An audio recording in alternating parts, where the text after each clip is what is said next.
So, wow. First of all, there's a lot of people here. Thanks for coming. Sorry I couldn't cram your way in at the end there. My name is Joe Pedricho. I helped to co-organize the group with Gideon, who's at the back there. So I sort of have two roles to play tonight. So the first one is welcome to Boston Machine Learning. We're going to have a talk on TensorFlow tonight. The group now has almost 4,000 members, which is insane. And we have talks basically lined up through December. So keep an eye on the meetup page. The next thing to do is welcome to Spotify. I'm a machine learning engineer at Spotify.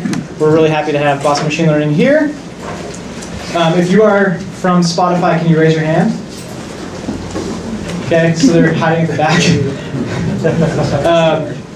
Surprise, we have an office in Boston. Actually, it's not real. And we are hiring machine learning engineers, data analysts. So if you're interested in any of that sort of stuff, come find somebody with like Spotify something on. And yeah, let me turn it over to Nathan, who's going to start us off with TensorFlow.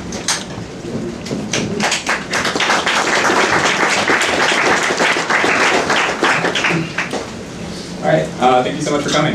So my name is Nathan Lintz. I'm a researcher at Indico Data Solutions, and it's a big part of my job. I write TensorFlow models. In today's talk, we're going to be talking about how to write some basic models in TensorFlow, some common tips and tricks to avoid pitfalls when building your own models in TensorFlow. And we're going to actually move on to building recurrent neural networks from scratch in TensorFlow for the task of image generation. Before I continue, is the volume good? You guys all here all right? All right, great. So, building models in TensorFlow and perhaps machine learning more broadly is a lot like baking a cake. You might start off with some delicious batter, perhaps you'll put it in an oven, and since we're just baking the cake for the first time, I'm not really sure what the temperature should be, so perhaps we set it to like 500 degrees. Let's see what the result is. Uh-oh, the cake came out on fire, whole house burns down, not the right temperature. So back to the drawing board, we shift the temperature down, maybe like 200 degrees, let's see how we're doing. Oh. Undercooked, mushy, globby mess. So from these two kinds of data points, we know that we have to adjust the temperature somewhere in the middle, so we're going to try that, and out comes a beautiful cake. So how does this relate to machine learning? Well, in any sort of machine learning model, you have your inputs, which is like our cake batter. You have your parameters and operations. The parameter might be something like the temperature, and the operation would be like, putting it in the oven, and baking it. And then you have your outputs, and that is the cake that comes out. But there's a key part that's missing in this diagram. Now remember, when the cake came out on fire, we were really sad, and we knew that since the cake was like too hot, we had to decrease the temperature. And likewise, when the cake came out just right, we're happy, and we know the temperature parameter is set about right, so we really are able to build in this feedback loop where we can adjust our parameters iteratively based on the outputs of our model. So let's add that to our diagram. All right, great. So here we see we have our inputs, we have our parameters and our operations, and we have our outputs. And we also have this little feedback loop where, based on our outputs, we're able to compute some sort of cost, maybe the cost of like repairing the house after it burns down, and we can update our parameters accordingly. So we're all scientists here, and when we're trying to build these kinds of models, the most important part is collecting the data. So here is some data points that we might have collected if we were trying to model the relationship between the temperature that we set and the doneness of the cake. When the temperature was too low, the cake comes out mushy and gross. When it's too high, the cake comes out burnt. And somewhere in the middle, it's just about right. And if we notice about how these data points are arranged, perhaps it might, fit a line. So let's say that the model we're trying to use in order to fit this sort of data would be a simple linear model. Y equals mx plus b, standard equation of a line. We might call this kind of task a linear regression, where we're trying to fit our data points, to some line, and that way we can then later make inferences about what the appropriate temperature should be for a given doneness of our cake. So In the context of the diagrams earlier, M and B kind of represent our parameters that are associated with baking. And adding mx to b is like our operation, and our output is our y-axis, which is our doneness readings. So let's jump back real quick. Here we see our graphical model. We have our inputs again. You might call that x, and y equals mx plus b. You have your parameters and ops. That's your m and your b. And then you have your output. We'll call that our y value, and that's our prediction. And to add a little bit of TensorFlow nomenclature, whenever we're going to be feeding some sort of data into our model, we need what's called placeholders. And these are just areas where you can literally just take your data points and feed them into your model and get some sort of prediction out. So when we're computing our cost function, since we have points for what our doneness readings were, we're going to treat those as placeholders because we want to fit our line to the doneness we've collected. And our inputs, our x values, or the temperature readings, are likewise going to be placeholders. Now, before we actually dive into code, let's just remember the 5 easy pieces of building any sort of TensorFlow model.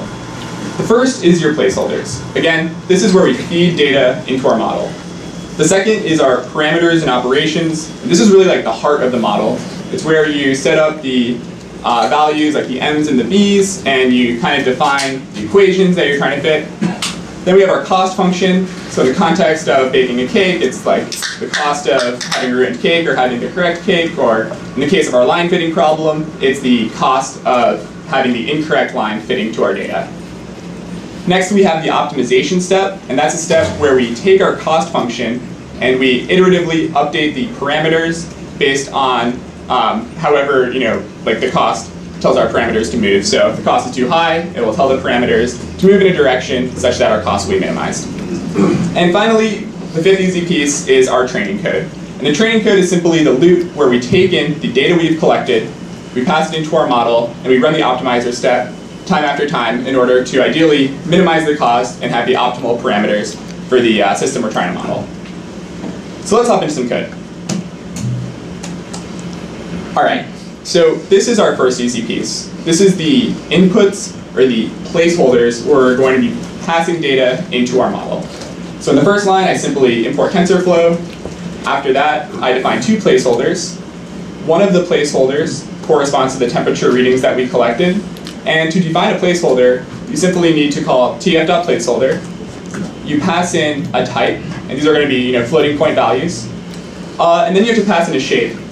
And the reason I chose 10 by 1 is because I had 10 temperature readings, and each temperature reading is a scalar temperature value. So 10 for the number of examples, and 1 for the shape of each example. Likewise, the cake doneness, or the y values that we collected, are also going to be a placeholder. They're also floating point values. And again, we have 10 examples, and each example is a scalar doneness reading. The second easy piece is our parameters and operations. So again, this is going to be where we compute mx plus b to fit the line to our data. So for the m variable, I simply have to call tf.getVariable. I'm going to give it a name, temp_m. I'm going to give it a shape. I give it the shape 1 by 1 because we're mapping a scalar temperature value to a scalar doneness value. Likewise, we define a b value for the b component in our mx plus b equation in much of the same way. And then to get our output, or our y, what the prediction of the model is, I simply have to call mx plus b, and TensorFlow has an mx plus b module built in. That's where you see the tf.nn.xw plus b. And the parameters of this function take in the x value, which is our temperature, the m value, which is the m parameter that we define, and the b value. Okay, let's move on to the next easy piece, which is our cost function. So the cost function is how we know to update our model based on how inaccurate it is at modeling the data we're feeding in. So since we're doing a linear regression, we're trying to fit a line to some data points, our cost function is going to be mean squared error, where we take the cake doneness, that is the y value that we collected, we subtract from it the predicted y value, take the square, and simply take the mean. Next up, we're going to be talking about the optimizer component. This is the 4th easy piece. And in TensorFlow, they have a bunch of optimizers built in. So here we see the gradient descent optimizer. And this will simply walk the graph of our cost function down, trying to iteratively minimize it. And in order to set up this object, we just have to give it a learning rate, and that will control how fast it will learn. And then we have to tell it to minimize the cost. So now TensorFlow behind the scenes is going to look at what our predictions are, what the y values that we collected were, compute the error, and know how to minimize the parameters of our model in order to have the smallest error possible. And now we're going to look at the actual code we use to train this model. So this is the last easy piece. So the first step is we construct a session object, and the session objects simply allow you to run different parts of your TensorFlow model. And I didn't want to really burn down my house, so instead of using data points I actually collected, I simply created some data points in NumPy. For our temperature readings, I have 10 data points arranged in a line. And for the doneness, I multiplied the data points by 5. So 5 is our expected M value. I added 1, so that would be our V value. And I added a little bit of random noise, just so that way the points didn't fit on a perfect line. Then, for 100 iterations, I tell TensorFlow to run the optimizer, and I feed in the temperature values and the doneness values. And ideally, after we run this for enough iterations, the linear regression will be fully trained, and we can begin making predictions out of it. So to do that, I tell the session to run our prediction op, which is the mx plus b, and I just feed it the training data that we used when we were optimizing. So let's remind ourselves. We just defined the TensorFlow 5 easy pieces. There's the placeholders. That's the x and y values that correspond to the data we collected. There's the parameters and operations. Those are the m and b values and the mx plus b equation that we defined earlier. We have our cost function, which we defined as mean squared error. We have our optimizer, where we're using gradient descent. And finally, we have our train code, where for 100 iterations, we're feeding in the data we generated and minimizing the cost in order to find the optimal parameters. So let's see how we did. Okay, so remember, we said our equation we're trying to fit is y equals mx plus b. When I ran the optimizer, it said that m was 4.99, and I set it to 5 initially, so that makes sense. And it found out that b was about 1.21. I set it to 1, so that's pretty close. And if you account for the random noise we added in, these values seem pretty reasonable. And it appears that we have been able to fit a line and create our cake doneness temperature model. So this is pretty cool. We now have a way to map a given temperature value to a scalar doneness value. But the thing is, not all problems really follow the format of a linear regression. Sometimes it doesn't matter what the range of the output values are. We don't care, if it's 0 or 1 or 5. All we really care about is answering a yes or no question. So suppose, for an example, we were to ask, instead of what is the doneness of the cake, rather, is the cake done, yes or no? So this is no longer a linear regression task, but this would be more like a classification task, perhaps a logistic regression task.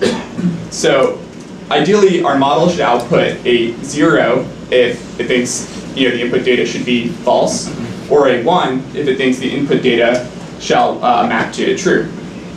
And while baking is super cool, this example is kind of like a toy problem that we just solved.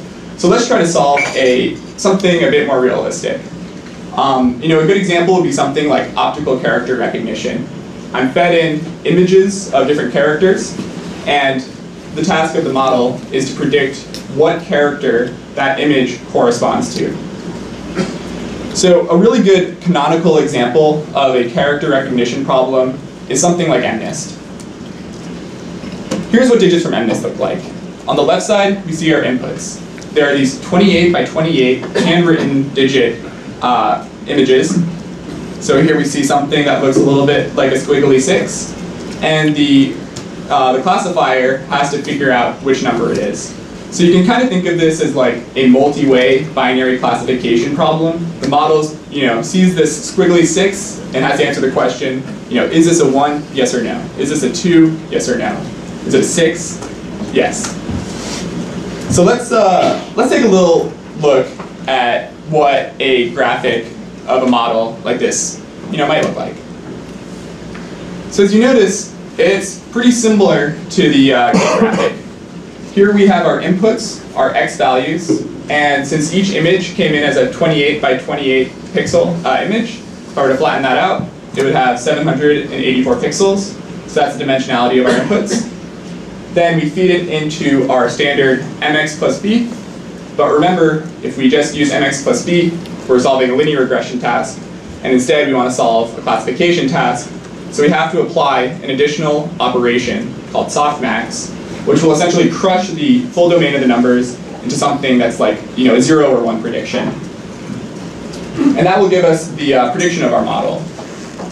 Then we take in our y true values, and those would be like the labels of what each of the images actually are. So like a 6, an image of a 6 should be labeled as a 6. And those are 10-dimensional because there are 10 possible values for each digit, 0 through 9. So let's remind ourselves of the 5 easy pieces we're going to go through to build this model.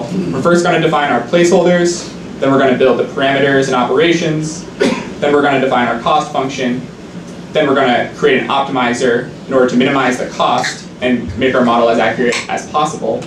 And lastly, we're going to iteratively run examples through the model and ideally create an accurate predictor.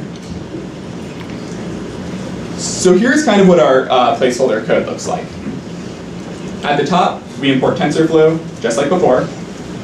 And TensorFlow actually has MNIST built into it.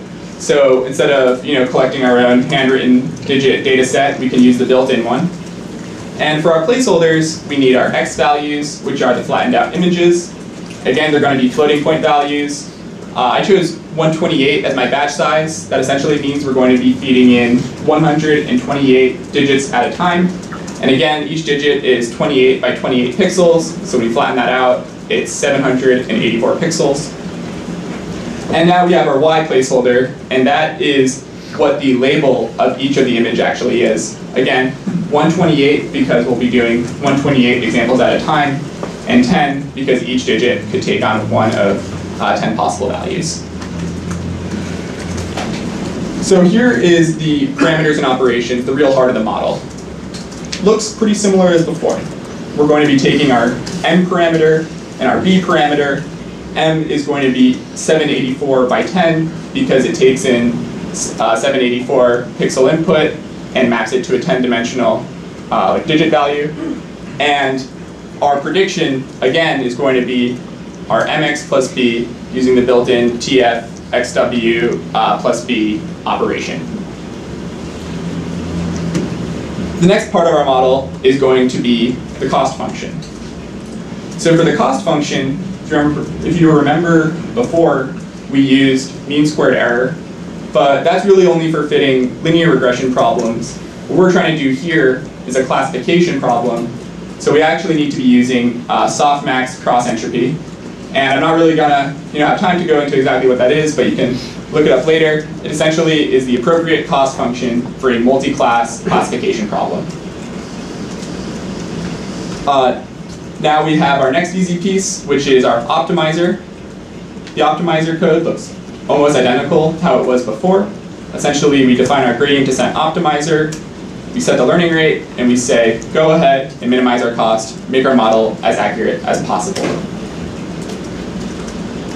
And the final easy piece is our train code, where again, we construct a session object, and for 2,000 iterations, I grab out a batch of MNIST digits, and I simply run my optimizer, feeding in the digits and the appropriate labels.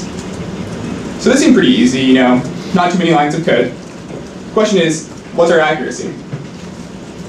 Well, if you were to randomly guess what the correct digit value is, it's a 10-way classification problem, so you get about 10% accuracy. And this model is getting 92% accuracy. So that seems pretty good.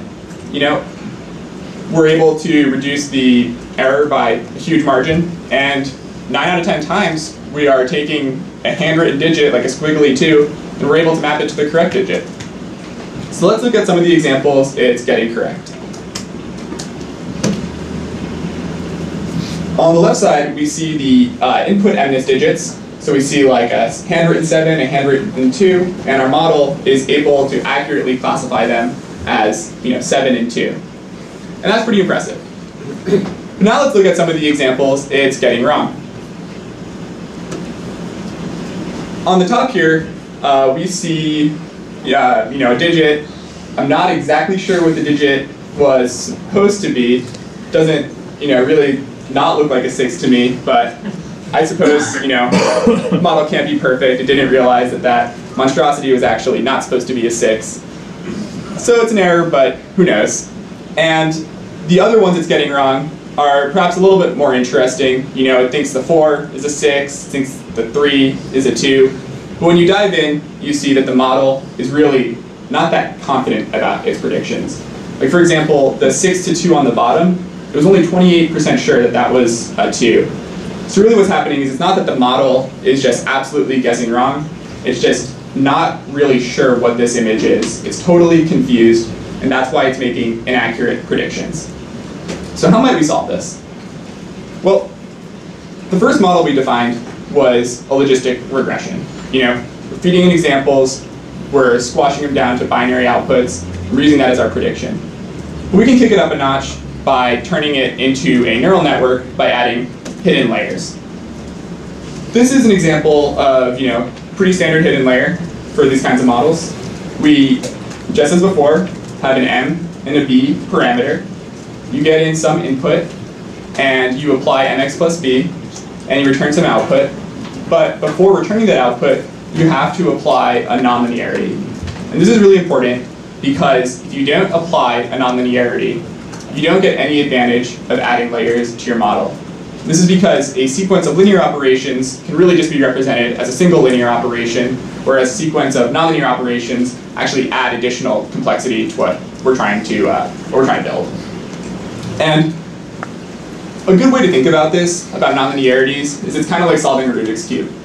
You have these 6 different faces, you flip the different faces around, really just giving you 6 possible operations you can do. And that would be like the linear system where we're pretty constrained in what sorts of things we can represent with a linear function. Whereas a nonlinearity is kind of like solving a Rubik's Cube in Little Brother mode, where you smash the Rubik's Cube apart and rebuild it. Essentially it allows you to map all of your input data to some sort of space that a simple linear function can't operate on, and then the resulting output of that can then be classified more easily. Now the question is, what's a good nonlinearity for us to apply here? I'm partial to the ReLU function.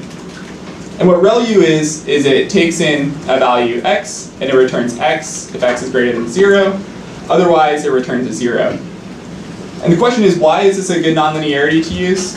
A big reason is because we were seeing that we could get 92% accuracy with our simple model that only had a single kind of linear operation followed by a softmax. So we know that these linear systems are pretty good. So we want to make sure that we still have a linear regime that our model can operate on, and that's the x greater than 0 regime. But in order to add complexity to our model, we have to have a nonlinear regime. So by having the 0 part of our model, the 0 part of the ReLU, we turn this into a nonlinearity that our function can use to essentially build up hidden layers. So let's see what a model might look like if we add in a hidden layer. So in this diagram, it looks kind of like the one from before, but we have a hidden layer. We still have our inputs, and they're still 784 pixel values. But now we have our hidden layer, where we have our mx plus b that we apply ReLU to, and it has its own set of parameters, m0 and b0. And then we have the same kind of classifier layer that we built up in the last example. And that has its own set of parameters, m1 and b1. And the output of that is simply the softmax of m1 times the result from the hidden layer plus B1. And that gives us our prediction. And what I'd really like to call out here is that the only distinction between this model and the model we had previously is this additional hidden layer. If we remove that layer, it would be the exact same model as before, but the hidden layer gives us added complexity and more modeling capabilities. So let's implement this in code. Again, we're going to start by defining our placeholders, and the inputs to the model don't really change. All that's changing is the internals of the model. So our placeholders are exactly the same. You have your x values, and those are, again, going to be 128 examples at a time, and each example has 784 pixels. And then we have our labels, or our y trues, and those are also going to be 128 by 10, because it's 128 examples at a time, and each example has 10 possible values. Here we get to our parameters and operations, and the code looks pretty similar to before, but instead of having only a single m and a single b, which we apply the x and pass through softmax, we have two sets of m's and b's, so two sets of parameters. The first set we apply mx plus b to, and we add ReLU to that, and that is the output of our hidden layer. And then we take that hidden layer and we pass it into the next set of mx plus b's, and we apply, and that gives us our y prediction.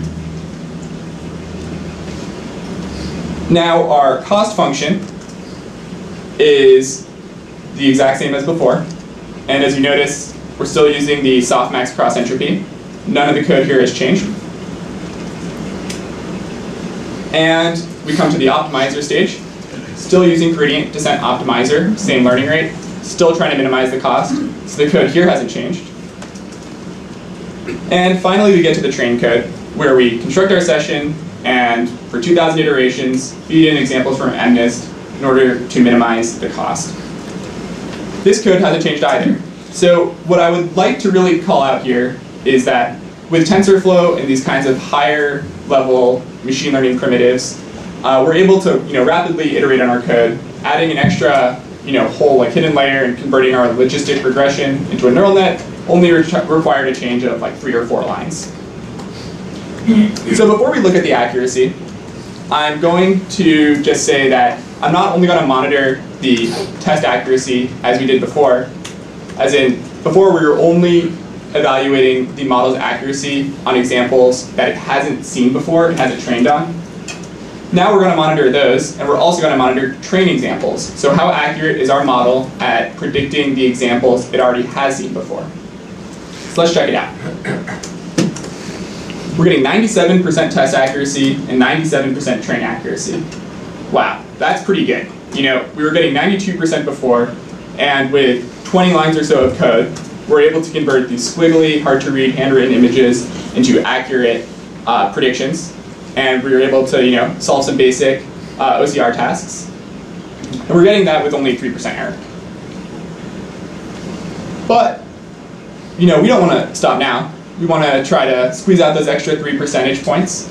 And how do we do that? Well, we have to go deeper.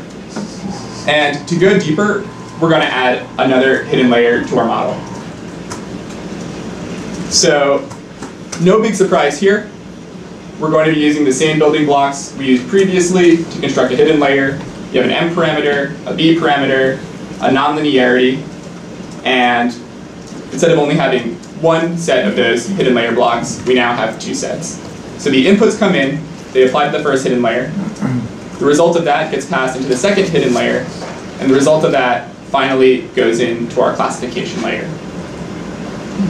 Let's see this in code.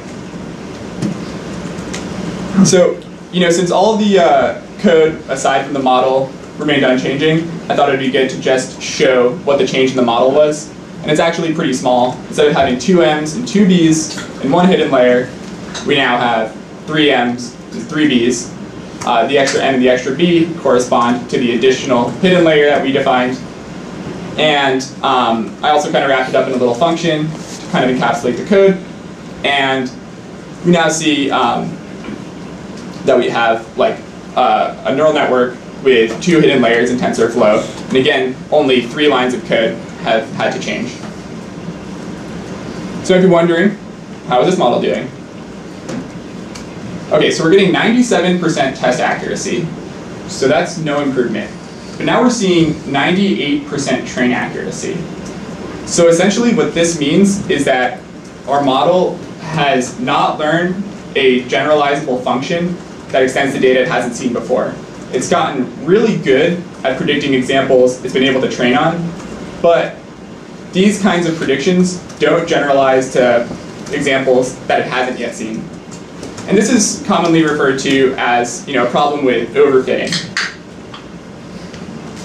Overfitting can occur when a model is over-parameterized. It has too many parameters, and using all those parameters, it can essentially learn a really complicated function that might be super good at solving the task it's already seen, but is not so good when new challenges are presented to it. And you can kind of see that from this training curve, where our cost on the training data continues to go down as we feed more and more data to it, but for the data it hasn't seen before, the cost is no longer going down, which essentially means that it's not able to learn anything general enough that it can extend to unseen data. So how might we solve this? Well, I'm going to dive into one of the hidden layers and give us a little view into what exactly is going on. So imagine we're inside a hidden layer. Our inputs come in as the x values. The connections kind of represent, mx plus b, and the y is the result of the hidden layer. And as you notice, each of the lines from x to y represents one of the activations that comes into our network. And since our model is over-parameterized, the technique we can use to kind of fix up this issue is something called dropout. So dropout forces the model to learn more general representations. Essentially the way it works is each of these connections, which represent the activation of one of the parameters that we set, is stochastically set to 0 with a given probability. So if I set dropout to 50%, that means that 50% of the time some of the activations will get set to 0, and the rest of the time the activations will just continue on through. And essentially this forces our model to learn more generalized features for how to operate on the data. And it's kind of like thinking about building a really complicated code base that's super tightly coupled. Sure, when you're done building it, it works on the problem that you're currently trying to solve, but as soon as you try to extend it later, the code totally falls apart. So you have to go in and you have to decouple your system. You can't allow the parameters to rely too heavily on each other. Likewise, in our neural network, dropout is going to improve how good our model is at generalizing by essentially forcing each of the parameters of our model to learn a more general way to represent the data that we're feeding into it. And let's see this in code. Well, this looks pretty similar to the code for two hidden layers neural networks that we saw before, except in the light purple, you see that we added a little bit of dropout, and we use the built-in tf.nn.dropout operation. So instead of just taking our hidden activation 1 and passing it into the hidden activation 2, we first apply dropout to the hidden activation 1, pass the result of that to hidden activation 2. Then we take the hidden activation 2, apply dropout, and pass that into our output. Now, the interesting parameter about dropout is the peak keep value. So this says what the probability of keeping an activation as is should be. So, when I have my y cred equals model x 0.8 in the second to last line, that means with an 80% likelihood, keep any given activation, otherwise set it to 0. But when we're evaluating our test accuracy, we don't want to be using dropout because we want our model to essentially use all of the information it can get. So at test time, I'm going to construct an additional model where I'm going to set dropout, the dropout peak keep to 1, which means that 100% of the time keep all of the activations. And that's just the standard 2-layer neural network at this point. So let's see how this might look. Again, the diagram is pretty similar to how it was before. We have our first hidden layer, our second hidden layer, and our classifier layer. And the only thing that changes is we now apply dropout to the result of the first hidden layer and to the result of the second hidden layer. And And I'm sure we want to know how our model is doing. Let's see. Okay, we're getting 98% test accuracy and 98% train accuracy. So 98% of the time, we're taking those squiggly handwritten digits with just like 20 lines of code. We're able to convert them into their actual digit. So we could keep going and try to eke out, those extra like 2 percentage points. But I think you guys get the idea. TensorFlow makes it very easy to build neural networks and to train them. It's not a problem at all. But now I want to tell you guys about just some of the general tips and tricks of building models in TensorFlow. So when you build your own, you won't run into the same kinds of problems. So the first tip I'm going to give you guys is about scaling predictions. So let's go all the way back to the logistic regression model for MNIST that we defined. Again, we have our placeholders, our parameters, and our operations. And you might be wondering, well, we applied softmax to the result of mx plus b, but we didn't write softmax anywhere in our code. In fact, our cost function looked like the top one, where we simply call tf.reduceMean of the cross entropy on our prediction and on what the true label for the input should have been. But really, shouldn't it have looked like applying the cross entropy to the softmax of our prediction? Well, actually, TensorFlow cross entropy operations, they apply the softmax for you under the hood. So if you were to apply softmax on your own, when you feed it into the cost function, you will actually not get your model training because it's as if it has had softmax applied to it twice. And this trick really tricks up a lot of people. I've probably been bitten by it a dozen times. So the real thing to just keep in mind is that when you're doing your cost functions using the built-in TensorFlow costs, pass in unscaled predictions, don't scale them first. Okay, the next trick we're going to be talking about is parameter sharing. So when I built the neural network with dropout, you remember I had a train model that had 80% keep probability, and I had a separate test model that had 100% keep probability. But there's actually a small subtle bug with this code. Let's see what I'm asking TensorFlow to do. So in the top, we have the 80% p-keep model, and in the bottom, we have our 100% p-keep model, dropout neural network. The issue with this is we've essentially told TensorFlow we want 2 separate models with their own parameters. So the first one has its own version of M0, and the second one has its own version of M0. And that means that since we were only training the first model at test time, the model won't actually be able to make accurate predictions because it hasn't been trained. It has its own set of parameters. So really what we want is something more like this. Here, we've actually linked up the parameters from the train model and the test model. So that way, when we train, we can use the parameters that we've learned at test time. So how might we do this in code? Well, instead of just calling ypred is model x 0.8 and ypred test is model of x1, we first have to construct a variable scope. So this is kind of like the context that our model is being defined in. And then we just have to tell TensorFlow to reuse variables. So now TensorFlow knows when I see M0 for ypred, it's the same M0 for ypred test. So that means that the parameters should be shared. Okay, so the next trick we're going to be talking about is TensorFlow collections. Now, if you remember in our 2-layer neural net, we have our hidden activation 1, we have our hidden activation 2, and our function only returns our output.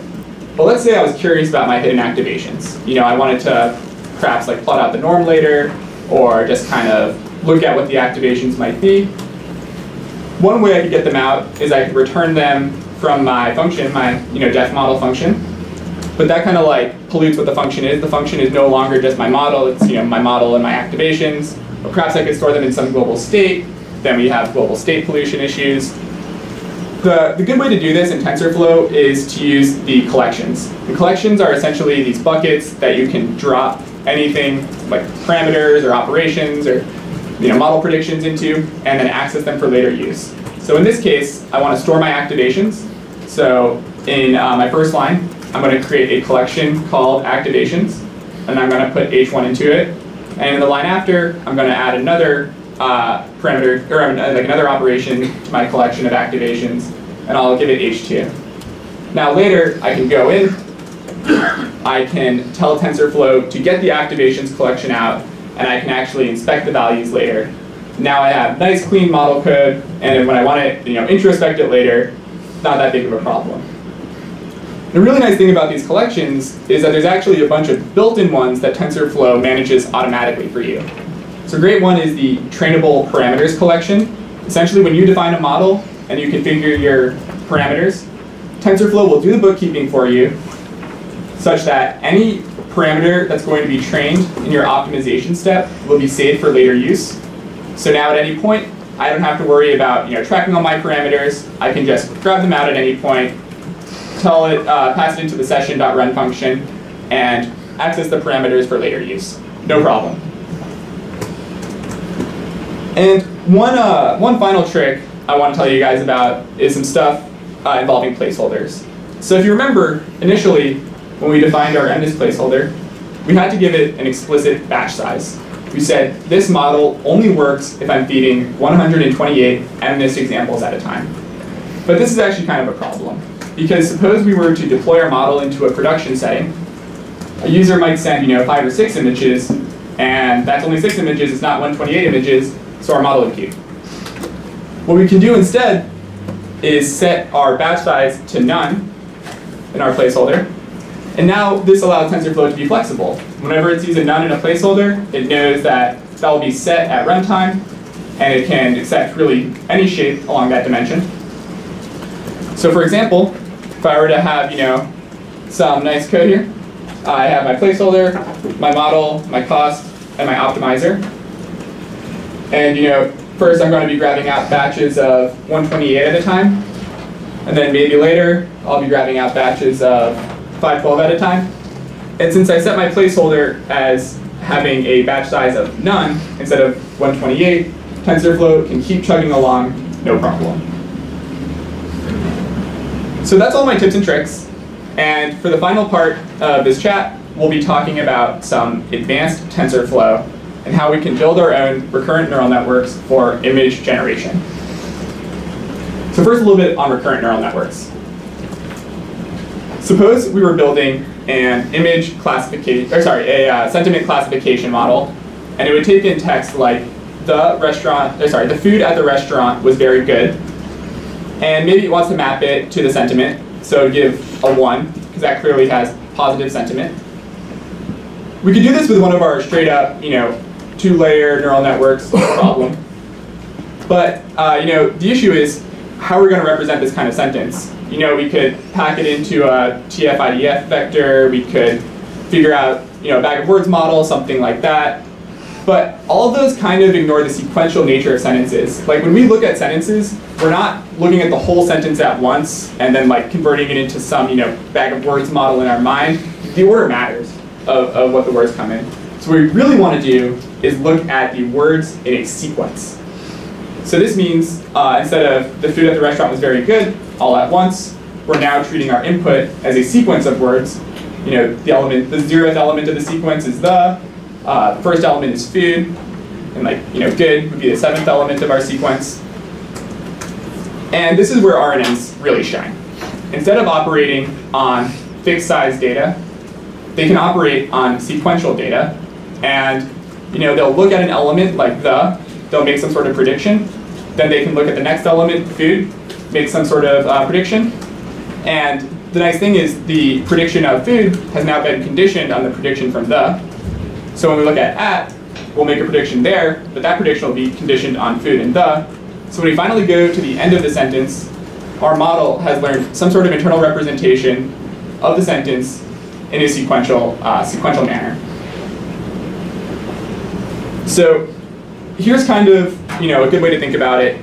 We're going to have multiple time steps through our sequence. T0 is the, and T7 is good. And at each time step, we're going to operate on that element of our sequence. generate some output, look at the next element of our sequence, so t plus 1, and we're also going to take the previous output, so the output from t0, and use that to generate our output at t equals 2. So here's kind of like a little diagram of it. So this is the general equation for a simple RNN. In a simple RNN, you still have your nonlinearity. This one uses tan h instead of ReLU. Then we have our mx plus b.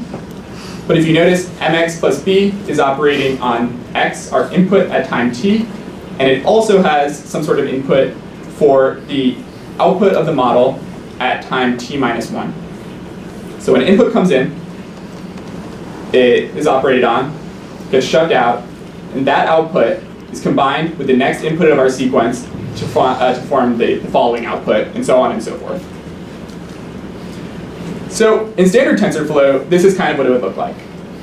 You would construct a placeholder, but instead of just being batch size by feature size, so like 128 by 784, it has to have 3 dimensions. The first dimension is your sequence length, the second is your batch size, and the last is your feature dimension. So this would be 28 element long sequences with 128 examples at a time, and each example has 28 features.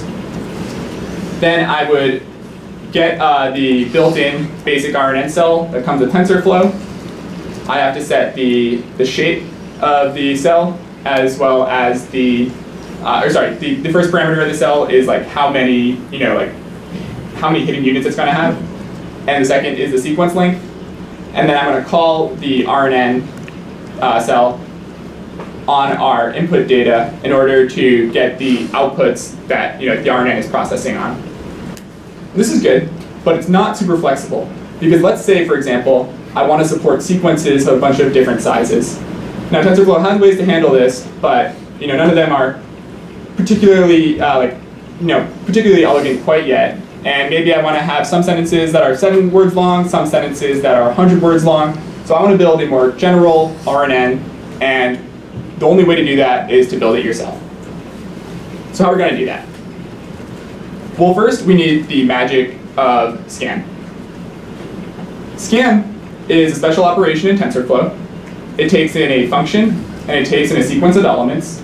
And for each element in the sequence that you pass in, it computes some operation as defined in the function, outputs that, and then for the next element of the sequence, it gets the previous output and can run some operation on that with the current element of the sequence to generate its next output.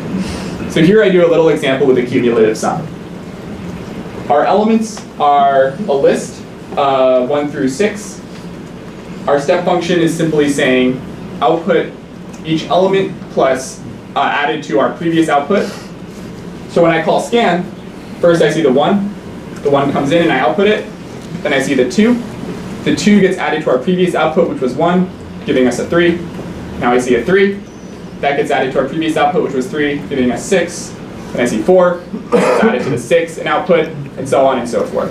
So you can really see how scan aligns pretty closely to how we define the neural network, an RNN.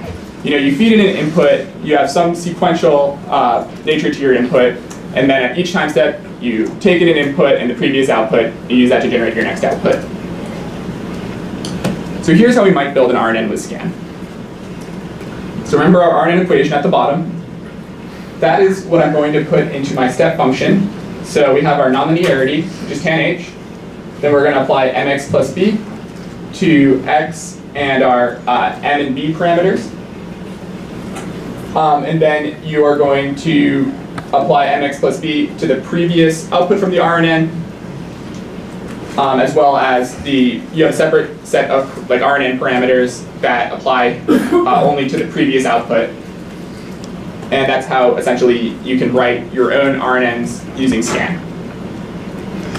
And what's really cool about these kinds of models is that we can use them for stuff like sentiment prediction, but since we're always predicting an output at the next time step, given our previous time step, they can be used as generative models, which means we can run them in a generation mode.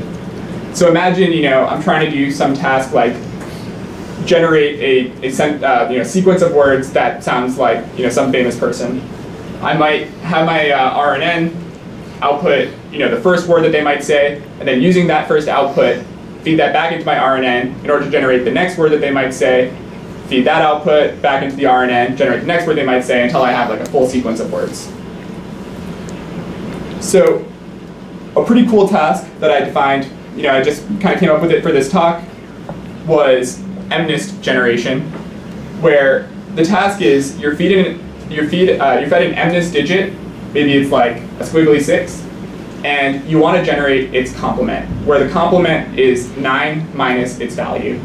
So for example, if I fed it a 7, I should generate an image of a 2. If I fed it a 1, I should generate an image of an 8, and so on and so forth. And you might be wondering, these MNIST digits, how do we represent them as a sequence?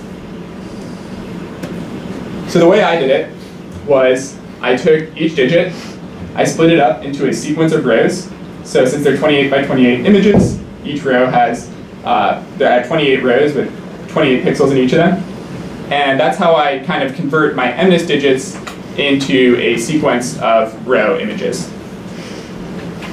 And to train this model, what we're going to do is we're going to take in the first 27 rows of the MNIST digit, and we're just going to try to predict the rest of the complementary digit. So it'll first see the start of the 6 up to the last row, and then using that, it's going to try to predict the whole 3 image. And in order to then generate images out from this RNN, we'll run it in generation mode, where we simply take the first row, we feed the RNN the whole 6 sequence, and we have the first row of the digit it's trying to generate, and based on its representation of the 6, it's going to try to output the next row of the 3, takes that output, feeds it back in, and tries to generate the following output of the 3 until we finally have a full 3 defined. Now we did this all with a single RNN. Let's see how the generations look. Okay, they don't look so good. So essentially what happened is the model was trying to do too complex of a task. We're trying to force a single recurrent neural network to understand what the images are, generate some sort of internal representation, and then do the whole task of being able to generate its complementary digit. So to solve this, I split up the task into 2 discrete stages, and this is called sequence-to-sequence modeling. So first we take the input, and we have an encoder RNN. The encoder RNN would take something like the 6, looks at each element of the 6 sequence. Then we take the final state from that sequence, so that was the state that has been conditioned on all previous rows of the 6. And we use that to start kicking off the decoder phase. The decoder is its own RNN, and all it's responsible for doing is trying to do the prediction of the 3. So again, we iterate over the 6, we grab the final state, which was conditioned on the whole 6, pass that into our decoder, and now we start trying to generate out the 3. So here's kind of what the code looks like. It might look kind of scary, but at a high level, all it's doing is we're going to be setting up a encoder RNN where we pass in our sequence of inputs. Then we grab out the final state. So that's a state that's been conditioned on the whole input sequence.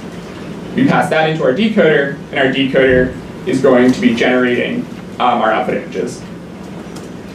So we're all wondering what this might look like, and to show you, here are the generations from our MNIST complement sequence-to-sequence model. The left side were the original images, and the right sides were the generations. So essentially what this means is our model was able to look at a 6, understand what a 6 is, understand how to do the subtraction or the mapping into the complement, and output those pretty clean looking complementary digits. All right, so that is the end of this introduction to TensorFlow. Thank you guys all for coming, and I'll be sticking around for a Q&A session after.